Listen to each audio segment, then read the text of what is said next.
Bonjour à tous et à toutes. Je m'appelle Estelle Cazelet. Je suis en compagnie de Cassie pour un nouvel épisode du Balado Bulletin d'information allié. Salut Cassie, ça va bien?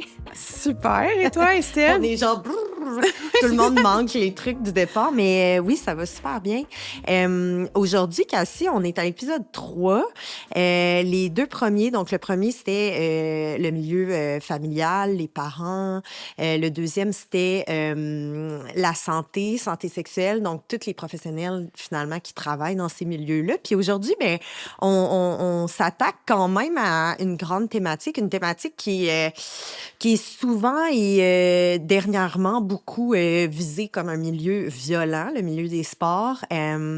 Puis derrière ça, ben derrière ce milieu-là qui est souvent journalistiquement mis de l'avant là, en termes de inconduite sexuelle, agression sexuelle, etc. Ce qu'on remarque en fait, c'est que, ou ce qu'on ne remarque peut-être pas, c'est qu'il y a des coachs, des entraîneurs, tu sais, derrière ces histoires-là. Puis derrière comme aussi ces violences-là potentielles dans les milieux du sport, ben il y a des gens qui peut-être manquent d'outils. Ouais. Quand je te parle du milieu des sports, toi, Cassie, ça l'évoque quoi, là, en toi, comme intervenante? Ma passion personnelle, les premières.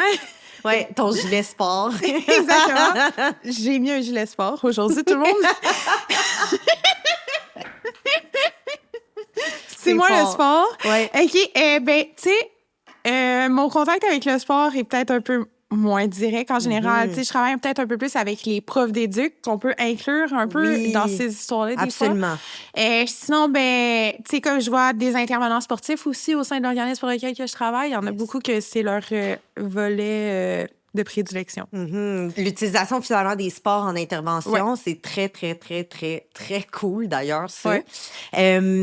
Mais avant qu'on se lance dans toute cette grande thématique qui est le milieu des sports, on va aller voir le sketch de la campagne de sensibilisation de bulletin d'information alliés.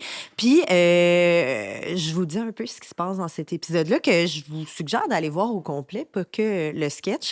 Donc, dans le troisième épisode, c'est Mixmaniacs qui plonge dans ce fameux milieu sportif pour aborder la violence psychologique vécue par les jeunes LGBTQ+, notamment les jeunes trans, souvent mal soutenus.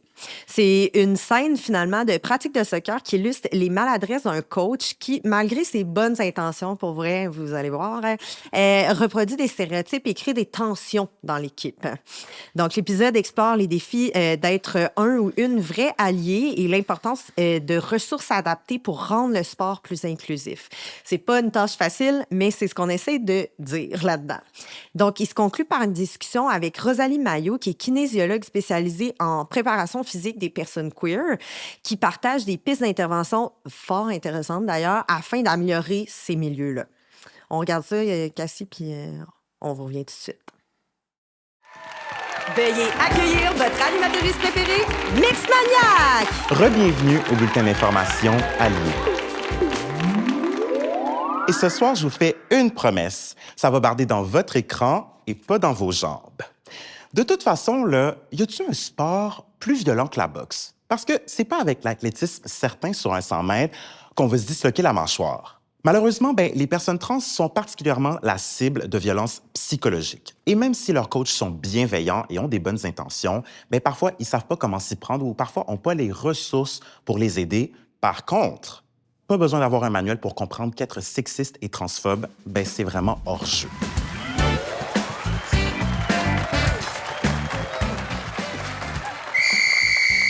OK, les boys, on se regroupe, on va commencer ça, cette pratique-là. Avant ça, par exemple, faut que je vous dise, on a un nouveau joueur. Avant, il jouait pour l'équipe de l'ouest de l'île. Il est là, disais allô. Allô? Puis, Colin, excellent joueur. Ça va être, par ailleurs, notre gardien de but. Mais coach, vous avez dit qu'on allait avoir un nouvel attaquant. C'est Ben, notre gardien de but. Ouais. Qu'est-ce qui se passe là, coach? Je pensais ça aussi. Ça fait 7 ans que je joue, j'ai jamais été gardien de but. Écoute, mon Colin, c'est juste, tu le sais, là, au collégial, ça joue rough, les petits gars. Fait que, moi, je me suis dit que le temps que tu développes la musculature pour passer à l'attaque, je me suis dit, ce serait plus sécuritaire de te garder dans le but. Mais inquiète-toi pas, Tu vas pouvoir bâtir la musculature nécessaire. On va te faire un beau programme. Tu vas y arriver, mon collègue. Je suis avec Rosalie Mayotte. Salut, Rosalie. Salut, ça va? Avant de s'indigner, de se scandaliser, je vais quand même te présenter. Donc, tu es kinésiologue spécialisée en préparation physique et tu te spécialises, en fait, dans le développement du sport compétitif féminin. Mais là, on va rentrer vif dans le sujet. Qu'est-ce qui se passe dans cette scène-là de problématique? Ben, beaucoup de choses. Déjà, on peut voir directement dans le texte le sexisme, Ouais. qui ensuite se transcende dans la transphobie. Mais ouais, c'est ça. Je pense qu'il y a définitivement un problème de la part du coach dans l'attitude envers le nouveau joueur dans l'équipe. Puis il est pas malveillant, le coach, là. On est d'accord? Pas malveillant, Ouais. mais définitivement ancré dans des stéréotypes qui sont nuisibles. Quel est le rôle, en fait, des coachs pour contrer l'homophobie puis la transphobie? Bien, je pense que d'établir des valeurs de base dans ton équipe, c'est vraiment important. C'est d'arriver en début de saison ou en début d'année, puis de mettre au clair des principes qui vont rester. Qu'il y ait des personnes queer ou des personnes trans ou non dans ton équipe, ça devrait rester des valeurs qui sont applicables à n'importe quelle équipe. Donc, d'entrée de jeu, d'arriver puis de parler d'égalité, de parler de respect, de parler d'inclusion. Je pense que même pour n'importe qui, ça va faciliter comme, tu sais, l'arrivée de nouvelles joueuses dans l'équipe. Quand tu sais qu'il y a une nouvelle personne qui arrive puis que tu peux remarquer qu'il y a une différence quelconque, de t'assurer d'avoir une discussion avec cette personne-là, voir qu'est-ce qu'elle préfère, comment elle voudrait être inclue dans l'équipe ou peut-être qu'elle veut pas du tout même en parler, là. Donc, tu sais, se mêler de ses affaires aussi, ça peut être une bonne affaire. Sur la scène, en ce moment médiatique, on entend beaucoup des cas, des controverses par rapport à l'inclusion de personnes trans dans les équipes organisées, que ce soit le niveau là, des organisations sportives. Ma question pour toi, Rosalie, c'est un peu ma question qui tue. Est-ce que tu connais une femme trans dans les sports? Sinon, est-ce que tu connais une femme cis dans le sport qui s'insurge d'avoir des coéquipières trans? Et si la réponse est non à ces deux questions, pourquoi c'est un problème? La réponse est oui. Donc, moi, je connais des femmes trans qui font du sport. Puis je connais des femmes cis qui font du sport avec des femmes trans en compétition aussi. Puis t'es pas morte, hein? Puis on n'est pas morte, personne, non. Dans mes équipes, l'équipe que je coach, l'équipe dans laquelle je joue aussi. Tu nous disais aussi qu'il y a quand même une différence dans les normes entre les équipes organisées, par exemple, plus internationales ou plus locales. Qu'est-ce qui les différencie en tant que telles par rapport à l'exclusion? Bien, c'est sûr que comme là où, mettons, les gens deviennent un petit peu comme stressés ou marchent sur des œufs, c'est par rapport au sport organisé, compétitif. Oui. Là, ils parlent de normes, ils parlent d'équité pour les femmes, mais c'est jamais les femmes qui en parlent. Mais bref, ça serait une autre discussion. Mais non, mais on peut en parler parce que qui sont à la tête de ces organisations-là? Oui, bien, c'est des hommes cis qui décident puis qui ont décidé qu'est-ce que serait l'égalité pour les femmes. Puis ils ont décidé que les femmes trans étaient un problème. Mais donc oui, c'est ça. Le problème se situe au niveau des ligues qui sont comme fédérées, compétitives, mais il existe plein d'autres nouvelles ligues qui font, qui surgissent dans le milieu plus communautaire, récréatif, qui sont des ligues pour et par les personnes queer. Notamment le collectif de soccer pour lequel je travaille, c'est le collectif Juke. Exact. Puis il existe des initiatives comme ça dans plein d'autres sports. Là. Il existe du roller derby, il existe de la balle molle, il existe du basket. Tu pourrais trouver n'importe quel sport. Et les queers ont créé une ligue pour le faire. Là. Merci, Rosalie. Donc, que vous soyez sur le terrain, dans les gradins ou même au bar, rappelez-vous donc que l'inclusivité, c'est pas une option, c'est même la base du jeu. Ne pas avoir d'introspection, en fait, c'est vraiment un carton rouge. Donc, avant de se quitter, là, je vous rappellerai de prendre vos running shoes et votre vigilance d'allié. Et on se revoit la semaine prochaine pour un autre bulletin d'information à lire.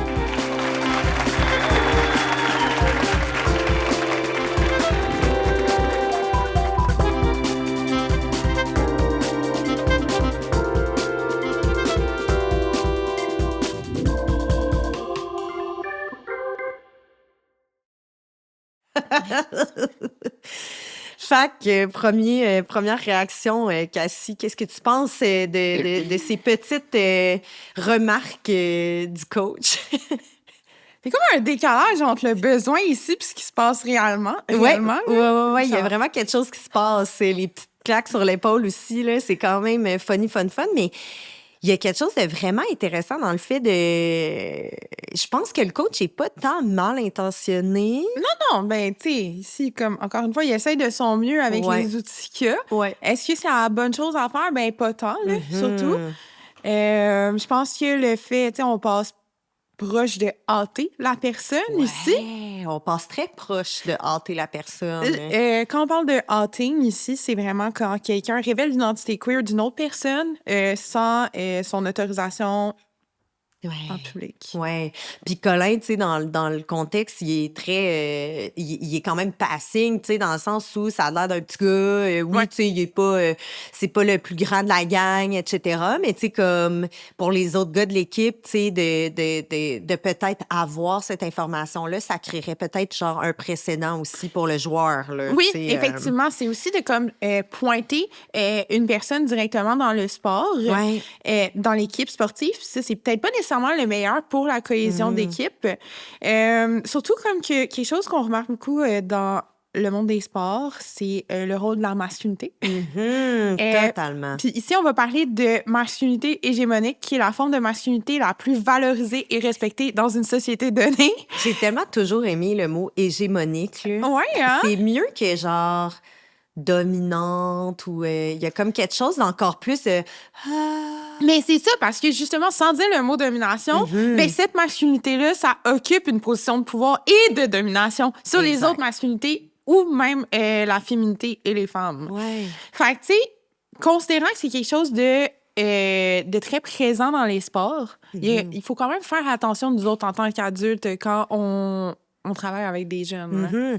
Oui, puis je pense que ça se vit de plusieurs manières dans les sports, là, autant les sports d'équipe féminin que les sports d'équipe masculine. Ouais. Mais l'affaire avec le sport masculin, comme tu le dis, c'est que il y a cette peur constante qui est ancrée dans le concept même de la masculinité, genre hégémonique, le genre de dogme là, de la masculinité qui est de finalement devoir être d'une certaine manière, d'avoir une certaine force, d'être capable de performer d'une telle manière. Et là, tu sais, comme quand on vient ajouter à ça comme l'homosexualité ou par exemple la transidentité, il y a comme quelque chose qui vient comme choquer, tu sais. Effectivement. Dans le cas de Colin, tu sais, cette histoire-là, je l'aimais beaucoup quand les scénaristes sont venus me la présenter parce que les jeunes étaient comme, tu sais, il y a quelque chose qui crée un décalage dans la poursuite de mettons, un joueur comme Colin, qui est un jeune trans, par exemple,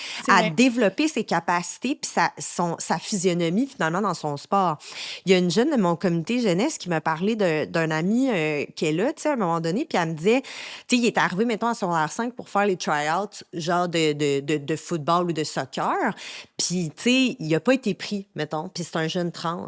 Mais là, tu sais, c'est sûr que pour une personne trans, qui est comme 16 ans, tu sais, c'est sûr que la question se pose. Est-ce que j'ai pas été pris parce que, genre, par exemple, les coachs ont peut-être, tu sais, on le sait jamais, c'est ce qui arrive pour les personnes queer, là, tu sais, on peut se poser tout le temps la question, est-ce que c'est à cause de ça, tu sais, qu'on me prend pas? Puis finalement, ben, tu sais, il était allé voir le coach pour dire, tu sais, c'est-tu ça? Puis le coach a dit, hey, non, c'est juste, man, tu sais, tu fais pas, tu t'accotes pas, mettons, les autres gars. Mais l'affaire, c'est que il a commencé un peu à faire son sport sur le tort. Parce que à signifier à la naissance, puis là, c'est comme, on dévalorise un peu là, l'idée d'être dans les sports pour les femmes aussi, puis les filles. Fait que c'est comme si... en ne lui laissant pas la chance en tant que personne en transition dès un jeune âge, ben ça lui a pas permis finalement de bâtir sa physionomie, ses muscles, ses capacités, etc. Fait que ça, c'est important je pense que c'est important pour les professionnels du milieu des sports de comprendre que il y a un retard qui est induit aussi par la société, puis la transphobie, puis l'homophobie chez les personnes queer qui veulent faire du sport. OK, mais j'aime tellement cette idée de retard-là parce que ça, c'est applicable à beaucoup de sphères de la vie des personnes queer qui vont avoir des expériences significatives, pas nécessairement comme à l'âge associé typiquement à qui devraient la vivre. Parce que le fait de comme rester nécessairement peut-être dans le closet, le fait de peut-être c'est avoir questionné tellement longtemps son orientation ou d'avoir vécu certains stress ou certains rejets dans sa vie, fait qu'il y a plein de choses, en fait, que tu vas être en retard par rapport à la norme. Oui. Puis, tu sais, moi, j'ai fait des sports. Je suis autant le sport que toi, là, finalement, Cassie. Puis, mon sport, c'est un sport qui avait une belle... c'est un sport qui est cool, c'est le basketball. Tu sais, j'ai joué au basketball, j'étais in. J'ai joué au basketball, puis dans du 3, fait que compétitif en plus. Ça l'amène beaucoup de choses de sport. Dans le milieu scolaire, c'est une chose. Pour ce qui est des sports plutôt individuels ou d'équipe, de ville, c'est une autre. Tu sais, quand tu joues au soccer l'été, c'est une chose, mais quand tu joues au soccer pour ton école, c'est une autre. Tu sais, il y a un rapport social vraiment distinct. Moi, ce que j'avais remarqué en tant que personne queer, évidemment, c'est que, tu sais, le coming out, là, dans une équipe sportive, là, autant de filles que de gars, n'est pas tant tu sais, c'est pas bienvenu de faire un coming out. Il y a plein de raisons pour ça. La première chose, c'est que souvent, les gens là, qui vont faire des coming out, sont dans la même équipe sportive. Fait que, tu sais, moi, mettons, une de mes premières partenaires, c'était une de mes collègues, tu sais, c'est une de mes coéquipières. Fait qu'il y a tellement de choses aussi qu'il faut comme que les professionnels catch rapidement, là, tu sais. Parce que là, ça crée des comme, ouais, mais elles sont tout le temps ensemble. Puis là, je suis comme, ouais, ils font ni nous. Tu comprends? C'est comme, c'est pas pour les mêmes raisons. Mais ça demande au coach quand même d'être à l'écoute, tu sais, de qu'est-ce qui se passe. C'est quoi tu sais, au-delà de genre l'orientation sexuelle ou la transidentité d'une personne dans son équipe, là, il faut être à l'écoute en tant que coach des relations interpersonnelles à l'intérieur. Puis moi, j'ai envie de dire que cette homophobie puis cette transphobie-là, là, elle est réellement présente, là.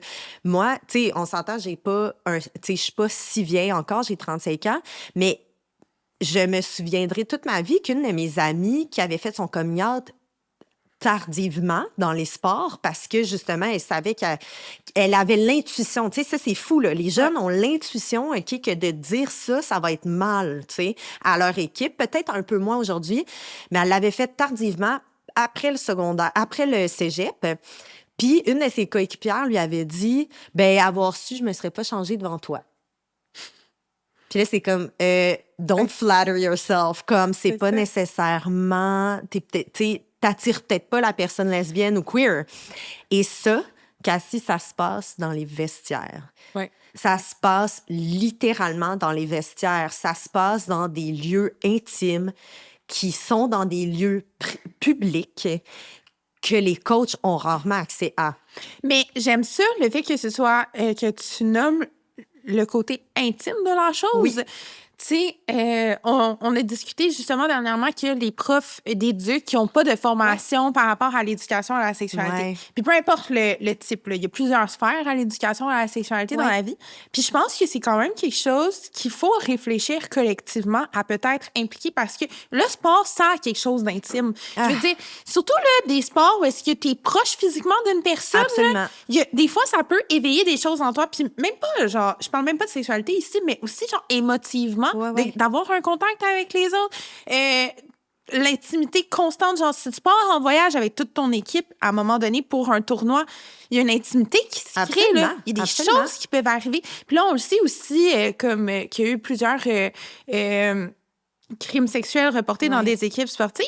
Mais au-delà même des crimes sexuels, c'est l'exploration sexuelle des jeunes qui peut arriver aussi. Absolument. Je pense que c'est important qu'ils soient outillés parce que ces jeunes-là vont avoir beaucoup d'opportunités de vivre des affaires. Oui, puis encore une fois, tu sais, comme dans l'épisode sur la santé, tu sais, ce qu'on suggérait beaucoup, c'était de pas prendre pour acquis. Tu sais, il faut pas prendre pour acquis l'orientation sexuelle, l'identité de genre, les pronoms, les accords qu'une personne va utiliser, qu'une jeune ou qu'un jeune va utiliser. Mais c'est un peu la même chose pour les personnes qu'on suit en tant que coach, entraîneur ou même en tant qu'enseignant, genre des sports, de l'éducation physique puis de la santé globale. Puis je trouve que c'est vraiment c'est vraiment un bon filon que tu amènes, Cassie, au sens où les jeunes vont se côtoyer dans de l'intime, tu sais. Ouais. Les équipes sportives, que ce soit compétitif ou pas, tu sais, il y a ça beaucoup. L'autobus, tu sais, on part ensemble des gros longs road trips. Après ça, qu'est-ce qu'on fait? Ben, on dort dans des chambres d'hôtel ou dans des classes. Tu sais, il y a beaucoup cet univers-là, puis il faut que les coachs sachent que c'est pas tout le monde, tu sais, qui est hétérosexuel, c'est pas tout le monde, c'est pas tous les ados, toutes les ados qui vont se développer, tu sais, avec une attirance pour quelqu'un du sexe opposé, par exemple, ou qui va avoir un genre qui est cis, finalement. T'sais. Fait qu'il y a quelque chose d'intéressant dans cette idée-là, puis je crois que effectivement, si les coachs ou les entraîneurs avaient cette sensibilité-là de l'intime, on serait peut-être en mesure de freiner des violences assez déplaisantes là, dans ces milieux-là, comme les violences sexuelles. T'sais. C'est fou là, ce qu'on entend. Là. Cassie, moi, c'est fou ce que j'ai entendu. J'ai pas envie de le répéter ici parce que pour vrai, d'une part, pas mal sûr que les gens qui nous écoutent, qui sont des coachs, des entraîneurs, sont des anciens sportifs. Fait que ça, déjà, ça se peut que ça soit ça. Puis, deuxièmement, parce qu'ils les entendent toutes, ces mêmes histoires-là. Mais chose certaine, si les coachs adressent l'univers de l'intime, de l'agentivité, de l'empowerment des jeunes dans leur globalité et dans leur individualité, je pense qu'il y a quelque chose qui peut changer. Il y a un switch qui peut se faire, là. Effectivement. Puis justement aussi, c'est que ces personnes-là deviennent vraiment des personnes ressources. Être coach d'une équipe, là, ben, je vais vous le dire bien clairement, souvent les coachs vont chercher une population que moi, j'ai pas accès. C'est pas du monde qui viennent me voir nécessairement dans vos équipes. Fait que, puis tu sais, là, je parle de moi en tant qu'intervenante en sexologie, mais comme ces jeunes-là vont pas nécessairement aller créer du lien avec les autres adultes qui pourraient aller créer du lien, mais vous, en tant que coach, ils vous voient toutes les semaines. Si c'est pas plusieurs fois par semaine, vous devenez comme un membre de la famille, c'est quelqu'un d'important. Le grand frère, c'est ça. La grande sœur, c'est ça. Le mentor. Oui, exactement. Grand frère, mentor, puis tout ça, c'est vraiment les termes qui me viennent en tête. Puis ça veut dire qu'on a quand même un pouvoir d'agir là, à ce moment-là. Oui. Puis je pense qu'il y a quelque chose qui est... je pense que c'est un des milieux les plus complexes, pour vrai, qu'on aborde, là. Ouais. Je pense que, sincèrement, il y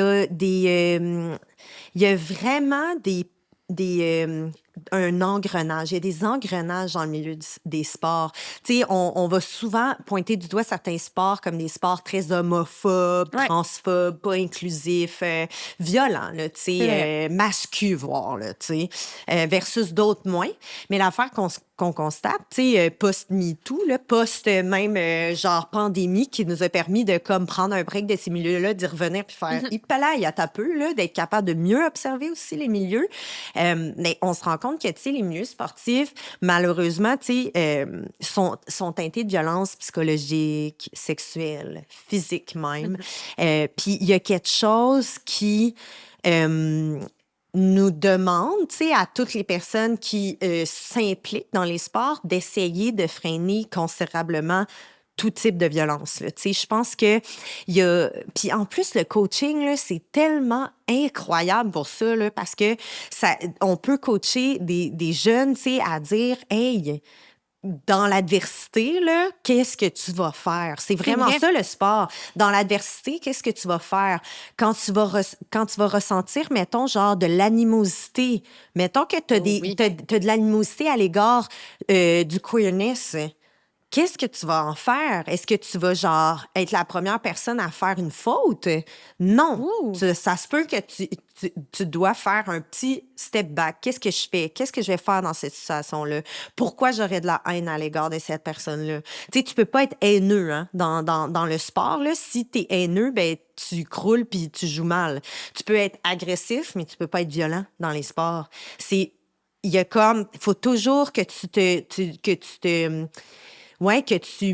tu vives ça puis que tu te nuances constamment, tu sais, dans des efforts physiques comme impensables, mettons.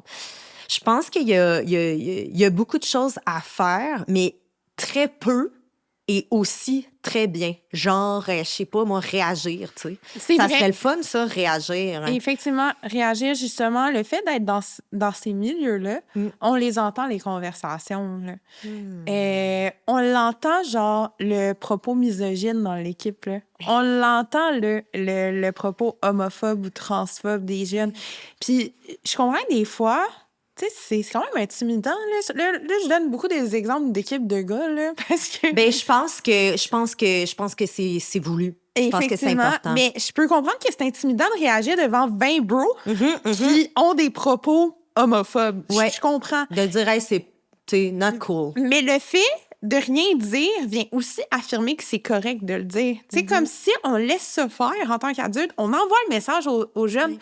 Il n'y a pas de pénalité à dire ces affaires-là. Ah, c'est drôle que tu utilises le mot pénalité. Mais je commence à prendre exemple sur toi, là. Exactement. Fait que, tu sais, nous, en tant qu'adultes, notre rôle, c'est de faire « Hey, ça n'a pas rapport, ce que tu viens de dire là. » Straight up. Exactement. C'est de le call out. Puis, tu sais, je pense que dans n'importe quel comportement dans la vie, le fait, genre, de réprimander ou de récompenser un comportement, ça vient affirmer certaines choses. 100%. Faut le faire. Faut pas avoir peur. Qu'est-ce que tu dis, mettons, aux personnes qui seraient des coachs ou des entraîneurs ou des enseignantes d'éducation physique qui diraient « Oui, mais Cassie, genre, il y en a 700 par jour, des commentaires de même. Comment je suis censée, genre, toutes les intercepter, puis mettons, en faire quelque chose? Comment je suis censée prendre action, moi, de tous ces commentaires-là constants? » Ben, je comprends qu'à un moment donné, on en échappe, là. Ouais. On reste humain, mais genre, il faut aussi faire preuve de courage dans la Ouais. vie puis de bienveillance. Fait qu'on fait ce qu'on peut. Oui, 100%. Puis quand je dis on fait ce qu'on peut, c'est pas de juste... Je veux pas non plus... Je dis pas ça dans le sens on se conforte dans le fait de ne rien faire. Bravo. Mais on attrape ce qu'on peut. On va chercher de l'aide. Ouais. Si, à un moment donné, on voit que notre équipe, c'est out of hand, que Ouais. c'est juste ça qui se passe, ben là, il faut aller chercher des ressources Ouais. externes. Il y en a plein, là. Ouais. Justement, nous autres, là, Ouais. on fait ça dans la vie. Appelez-nous. on peut aller chercher de l'aide et être comme, franchement, je sais plus quoi faire. On va chercher des gens externes qui viennent parler. Tu sais, il y a le Cri Montréal, il y a l'Anonyme qui fait ça, il y a Ouais. Rap Jeunesse qui Ouais. fait ça. Il y a plein de Il y a super plein de monde. cool organismes aussi en sport queer, puis comme qui peuvent vraiment venir aider aussi, genre le coaching associé à ça, là. Ben, c'est ça, genre, on peut demander de l'aide parce que c'est ça aussi, là, du Ouais. courage, là. Demander de l'aide, c'est un acte courageux. Absolument. Puis moi, j'ai envie d'inviter les coachs aussi, là, tu sais, à réfléchir à des activités sportives qui rappellent aux jeunes l'importance des comment on appelle ça? L'importance des qualités des gens dans l'équipe. Parce que Oh my God, le sport oui. individuel, c'est une chose. Sincèrement, je pense que comme si dans une équipe, par exemple, je sais pas moi, de tennis, là, tu sais, genre une gang qui s'entraîne ensemble pour du tennis individuel, c'est comme... C'est une chose. Je pense que ça, c'est plus... Tu peux vraiment plus l'ancrer, tu sais, puis de dire, OK, on va faire un workshop, on va inviter un organisme communautaire, on va voir comment ça se passe. Tu sais, on va le faire, le workshop pour casser l'homophobie ou comme, tu sais, qu'il se passe quelque chose. Mais dans une équipe sportive, c'est que là, il faut tout le temps que tu aie confiance en ton coéquipier, ta coéquipière, tu sais. Puis là, si tu fais plus confiance à ton coéquipière parce qu'il est homophobe et inversement parce qu'il est gay, puis que, genre, toi, tu as un problème avec ça, il y a des choses, il y a des jeux qu'on peut faire. Il y a des choses il y a des activités, là, littéralement, là, qu'on peut intégrer aussi à nos pratiques de sport pour dire aux jeunes, si il était pas là, on gagnerait pas, dans le fond. Là, C'est tu sais. vrai, ça. Puis ça, c'est important. C'est comme de dire, on est ensemble, comme dans la société, by the way. Puis là, ça, c'est ça qui fait une bonne intervention assez, genre, pas choc, là, mais c'est de dire comme, on est capable de voir, les jeunes vont être capables d'intégrer le fait que, autant dans une équipe sportive que dans la société, pour vrai, j'ai besoin un peu de l'autre, tu sais. J'ai pas besoin entièrement de l'autre, mais j'ai besoin de l'autre, tu sais. J'ai besoin qu'on se tienne la main, finalement, C'est vrai. pour avancer puis réussir quelque chose. Pas nécessairement gagner, mais réussir quelque chose. C'est tellement beau, comment tu le dis. Seigneur. Hein. Mais on a de l'empathie quand même pour les coachs, tu sais, genre dans le sens où je pense qu'on sous-estime le rôle que ça peut avoir. Puis, tu sais, souvent, là, quand on parle des enseignants-enseignantes, là, comparativement aux parents, là, tu sais, il y a des parents qui sont comme, hey, tu sais, moi, l'enseignante ou, tu sais, l'éducatrice voit mon enfant presque plus d'heures que Ben, moi c'est par semaine. Mais il y a des jeunes dans la société que leur coach, il les voit vraiment souvent aussi, là, tu sais. Ou que ce coach-là a un accès à une émotivité, à une intimité que les parents n'ont pas accès. Là. Des vulnérabilités. Exactement, 100%. parce que, tu sais, les adolescents, là, il y en Ouais. a plein qui se referment là, pendant leur développement, puis c'est vraiment difficile là, d'aller les chercher en dedans d'eux, puis ça se peut qu'en tant que parent, on l'échappe, ça se peut qu'en tant que prof, on l'échappe, mais que ce jeune-là qui a échappé à tout le monde se retrouve là-bas. Là. Je suis vraiment d'accord. Une des choses aussi que je crois qui est vraiment importante à adresser, c'est l'idée de l'accès au sport, OK? Ouais. On parle souvent, mettons, dans le milieu de la santé, de l'accès des jeunes queer, LGBTQ+, en soins de santé, par exemple, puis que le lien est souvent brisé. Ben, je vous apprends rien, là, en passant, en disant que les personnes queer ont pas tant accès au sport, C'est vrai. mais que, vu que le sport est masculin dans la pensée collective, ben, par exemple, les filles qui font du sport, ben, ça va être correct, mais tu sais, ça se peut que ça soit des lesbiennes. Là, ça, c'est vraiment problématique de dire ça du sport féminin. Mais inversement, mettons, j'imagine un gars gay, par exemple, un jeune gay, tu sais, qui a... ça se peut qu'il sente jamais dans son adolescence et son enfance qu'il ait accès finalement à des sports masculins, tu sais. Et ça, je trouve que c'est un problème. Les filles trans qui n'ont pas accès au sport, c'est un problème. Puis j'étais allée faire une formation sur la transidentité dans les sports. Puis une des choses qui m'avait marqué de cette formation-là, c'était de dire il y a pas de femmes trans tant que ça dans les sports. Il n'y a pas tant d'hommes trans dans les sports. Et ils sont au même niveau, voire un peu moins que tous les autres sportives, parce que, justement, il y avait un peu moins accès. Tu sais, on parlait tantôt de l'évolution, genre, dès un jeune âge, là, d'une personne, là, tu sais, d'un jeune, pour, comme, justement, se former. Puis moi, ça, je trouve que c'est infiniment injuste.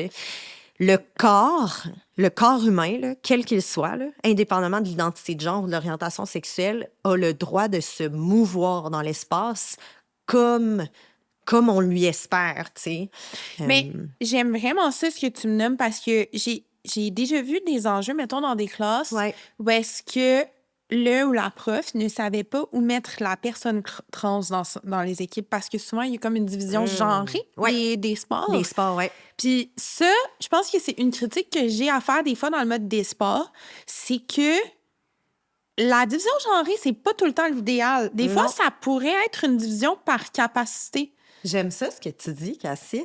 Parce que, pour vrai, là, tu sais, moi, je. Ben, toi, le t'es sport. c'est ça. C'est ta vie, là. Non, mais on va se le dire. Genre, moi, personnellement, au secondaire, là, le cours d'éduc, c'était mon cauchemar. Ouais. Puis, tu sais, je me dis, clairement, quand les sports étaient divisés de façon genrée, puis que j'étais mis avec la fille sportive en équipe, elle devait m'haïr personnellement. Là. Fait comme, non, pas encore. C'est ça. Puis, comme, on va pas se le mentir, il y a aussi des personnes hommes cis, hétéros, qui aiment pas le sport aussi. Oui, là. oui, effectivement. Puis que pour eux autres aussi, c'était le cauchemar. Puis, tu sais, là, mettons là, qu'on se dit, on sépare le groupe entre le monde performant puis le monde moins performant. Ouais. Dire, tu sais, des fois... Genre easy, medium, exactement. hard, genre. Oui, puis genre le monde qui a envie d'être là puis qui n'a pas envie d'être là. Puis je pense que des fois, ça pourrait aussi faciliter l'accès à bien du monde dans la pratique du sport.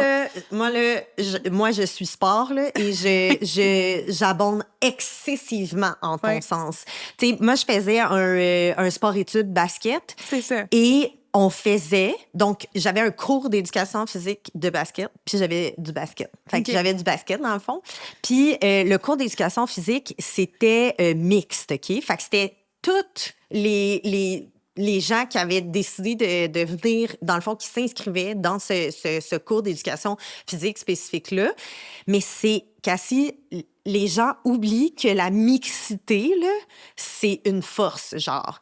Moi, j'ai tellement appris là, dans mes cours de basket parce que, ben, c'était différent, là, déjà, d'une part, la formule, mais aussi parce que les corps étaient différents, les rapidités étaient différentes, les mouvements que je voyais étaient comme intéressants. Tu sais, c'est comme, moi, j'avais un corps qui était, qui avait grandi dans le sport puis qui avait certaines capacités, mais tout le monde qui était là, c'était le même constat que je faisais, tu sais. Eux autres, là, les jeunes qui étaient toutes là, genre, une des choses que j'avais remarqué, c'est que j'apprenais beaucoup plus. J'étais beaucoup plus ancrée dans la mixité. Puis après, ben, ça m'amenait beaucoup de choses dans mon équipe, tu sais. Tu peux le réinvestir. Exactement. Effectivement, mais on est toujours gagnant d'apprendre des autres personnes Mais dans la vie. Là. sérieusement, là, moi, je rêve. Puis c'est pour ça qu'on parle aussi des profs d'édu, tu sais. Ouais. Les profs d'édu gagnent à réfléchir à des formules comme tu viens de dire. Est-ce qu'on devrait séparer beginner, tu sais, genre les personnes qui débutent, qui savent pas trop, les personnes qui se disent intermédiaires, puis les personnes qui se disent assez bonnes. Et tout le monde gagnerait à ça. Puis on n'a pas besoin de le faire à toutes les fois, tu sais. Ça pourrait être non mix une fois, mix une autre. La gradation des capacités une autre fois. Je pense que c'est l'alternance aussi qui peut être intéressante. Puis pour vrai, je crois que, en tout cas, du moins, je pense là, que ça serait une façon invitante pour les jeunes LGBTQ+, et trans et non-binaires ou non-binaires à faire des sports. Oui, Travailler leur corps, travailler leur physicalité autrement. Puis une des choses que je veux juste dire, là aussi, tu sais, comme sexologue, tu sais, il faut pas oublier que le corps, il est incarné. Hein? Tu sais, on parle beaucoup de ça, nous autres, en sexo. Le genre, là, et le corps sexuel est incarné. Ça, on pourrait partir pendant 4 heures là-dessus. Mais ce que je veux dire par là, c'est que les personnes trans, là, les ados trans ou les adolescentes ou les adolescents qui sont trans et ou non-binaires, c'est des personnes qui ressentent leur corps en tant que personne trans et non-binaire. Mais ce corps-là a le droit aussi d'être un corps qui fait de l'éducation physique à la hauteur de leur capacité aussi, tu sais. Puis ça, ben, on se le souhaite pour tout le monde parce que ça l'aide aussi les autres, tu sais, qui sont peut-être plus performantes dans leur sport, d'être en contact avec des nouvelles idées. Oh my God, j'aime tellement ça. Parce que aussi, Ouais. on va parler, il faut le nommer, là, Ouais. des modèles queer positifs là, dans le sport, il en faut. Il en Puis faut. là, tu sais, tu Il en disais faut. ça, puis ça m'a juste rappelé ça. Ouais. Le fait de montrer aussi que Ouais. il y a des personnes queer dans ton école ou dans ton équipe qui performent, qui ont du fun, ou dans d'autres équipes, Ouais. ça te donne le goût d'être là. Ça te donne le goût de te dire, moi, je veux être comme lui, elle. Oui, vraiment. Puis il y en a peu, là, tu sais, dans le sport actuel qui est comme, tu sais, les personnes qui font de l'argent de leur sport, autant les femmes, les personnes non-binaires et trans que les personnes cisgenres, qui sont vraiment plus dominantes en termes de pourcentage. Il n'y a pas beaucoup de personnes queer qui sont out, là, tu sais, dans le milieu des sports compétitifs ou olympiques etc. Puis ces personnes-là aident tellement les jeunes queer à se dire, OK, ben peut-être que j'ai le droit de faire du snowboard, peut-être que j'ai le droit, genre, de faire du tir à l'arc, peut-être que j'ai le droit, finalement, tu sais, comme d'être dans une équipe de soccer, tu sais. Peut-être que moi aussi, j'ai ma place là, puis c'est ce qu'on souhaite, dans le fond, Cassie. Ah... Ça serait tellement le rêve, là. Je pense tellement qu'il y a quelque chose de pertinent d'inviter les coachs puis d'inviter les jeunes queer aussi à comme dire non, j'ai le droit de bouger, j'ai le droit de courir, j'ai le droit d'essayer des choses. C'est de la danse, le sport, là, tu sais, pour vrai, comme à chaque fois que je dis ça, les gens sont comme ouais, mais tu sais, la danse, c'est de la danse. Puis je suis comme oui, je comprends, mais c'est de bouger son corps différemment, c'est d'essayer des choses. Puis pour les personnes non-binaires et trans qui se développent, c'est vraiment important de savoir comment bouger. Puis tu sais, à l'adolescence, tu sais, il y a comme, on est tout un peu étrange là, dans notre corps, un peu monstrueux. Là, comme avec des chatons de 6 mois. Oui, c'est ça, qui sont comme de même un peu, là, puis qui sont comme pas trop sûrs de comment marcher. Mais tu sais, c'est ça pour tout le monde. Fait qu'imaginez d'incarner en plus, c'est comme potentiellement simplement le fait d'être, c'est ça, différent ou différente. C'est vrai.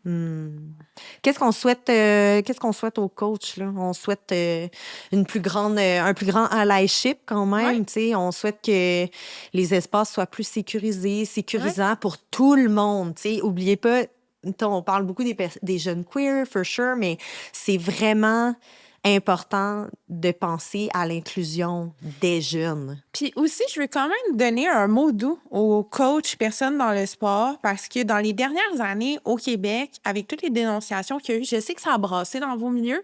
Puis tu sais, je sais qu'il y en a beaucoup qui font de leur mieux pour faire mieux, pour soutenir, puis qui vivent de l'anxiété avec tout ce qui s'est passé. C'est difficile de trouver les bons mots. C'est difficile de savoir c'est où sa place dans l'éducation à la sexualité. Puis je le comprends, l'anxiété. Puis je veux vous dire que ceux qui font l'effort, puis qui sont encore là, on vous voit, on vous entend, puis on vous aime vraiment fort, là. Merci. Merci de faire ça, dans le fond. Oui, vraiment. Cassie, merci pour ce bel épisode. Ça m'a Merci vraiment à fait toi. du bien de replonger dans le sport, puis dans ces émotions-là aussi que ça me faisait vivre, puis du bonheur que j'ai vécu aussi en tant que ancienne joueuse de basket. C'était le fun. Oui. Merci à Toi toi. aussi, Oui. de rebaigner dans les sports. Mais moi, moi, c'est le sport. Mon sport, c'est le sport. Oui, c'est le sport, exact. L'analyse de. Ah, génial. Ce balado, c'est une production de Les Trois Sexes en collaboration avec Réservoir Audio qui produisent tout ça, là, ce bel enregistrement et ce montage d'épisodes. Le bulletin d'information allié est rendu possible grâce au soutien du Bureau de lutte contre l'homophobie et la transphobie du Secrétariat à la condition féminine du Québec. Pour poursuivre la réflexion, rendez-vous sur les3sexes.com. On a un site Internet assez exhaustif, la gang. Vous allez pouvoir trouver des brochures pédagogiques. Il y en a une qui est à l'intention des coachs, justement, par rapport au milieu sportif, qui va donc être associée au balado que vous venez tout juste d'écouter. Il y a de l'information, il y a des pistes de réflexion aussi. C'est toujours important de faire de l'auto-réflexion, puis faire de la formation à continu aussi en tant que professionnel. Puis vous allez trouver aussi d'autres choses comme des ressources. Moi, j'aime bien aussi donner des ressources artistiques, fait que des films, des trucs comme ça. N'hésitez pas à aller consulter ça. Puis pour suivre toutes nos autres actualités à Les Trois Sexes ou nos autres projets, parce qu'on en a quand même pas mal, vous pouvez nous retrouver sur tous nos réseaux sociaux à Les Trois Sexes. Vous allez nous trouver un peu partout, même sur TikTok. Puis, pour poursuivre, Thierry, hein, et vous pouvez aussi soutenir notre organisme en devenant membre. On a un super de beau membrariat à Les Trois Sexes. On adore nos collègues. Ou en faisant un don. Je vous remercie de votre écoute. Puis, Cassie, on se revoit pour un 4e épisode bientôt. À la prochaine. Bye, là.